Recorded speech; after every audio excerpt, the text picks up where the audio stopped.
إن الحمد لله رب العالمين والصلاة والسلام على سيد الأنبياء والمرسلين وعلى آله وصحبه أجمعين. أما بعد، عن أبي هريرة رضي الله عنه قال رسول الله صلى الله عليه وسلم: ما أنزل الله داء إلا أنزل له شفاء.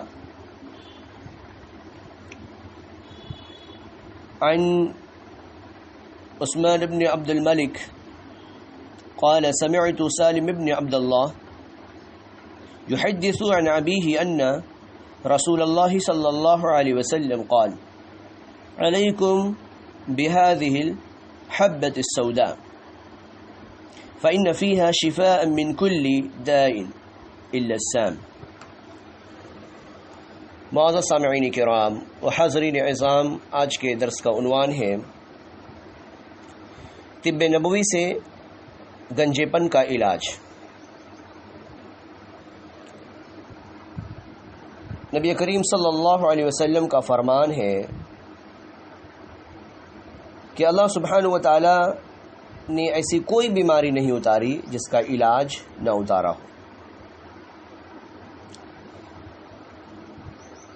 یہ حدیث ابن ماجہ کے اندر موجود ہے 3439 پہ۔ ایک دوسری حدیث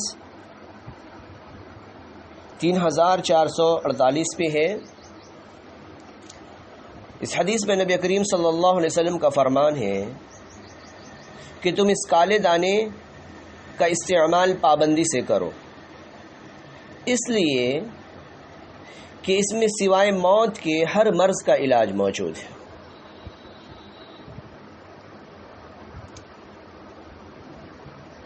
معزز سامعین، پہلی حدیث سے ہمیں یہ پتہ چلا کہ اللہ سبحانہ و تعالی نے جو بھی بیماری اتاری ہے اس کا علاج بھی اللہ رب العالمین نے بتلایا ہے۔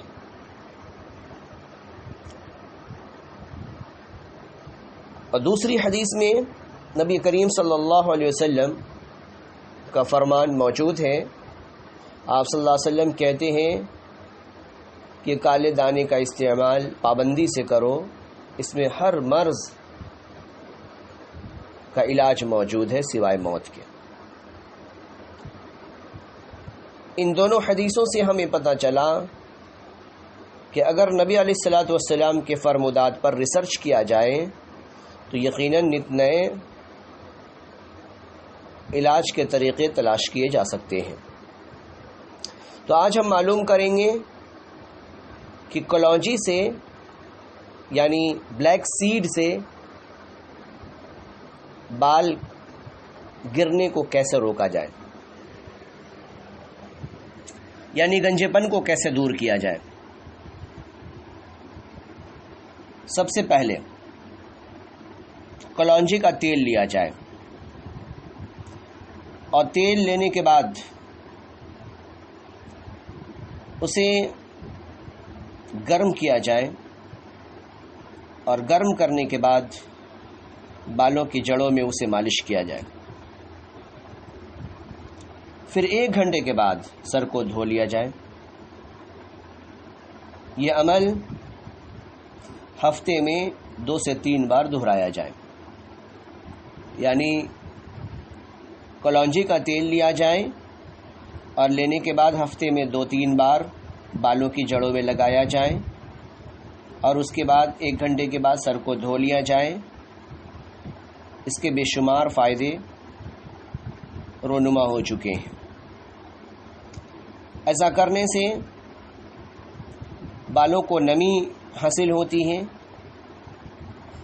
بالوں کا جڑ مضبوط ہوا کرتی ہے، بال کو گرنے سے روکنے کا بہترین ذریعہ ہے اور گنجے پن کو ایسا کرنے سے دور کیا جا سکتا ہے۔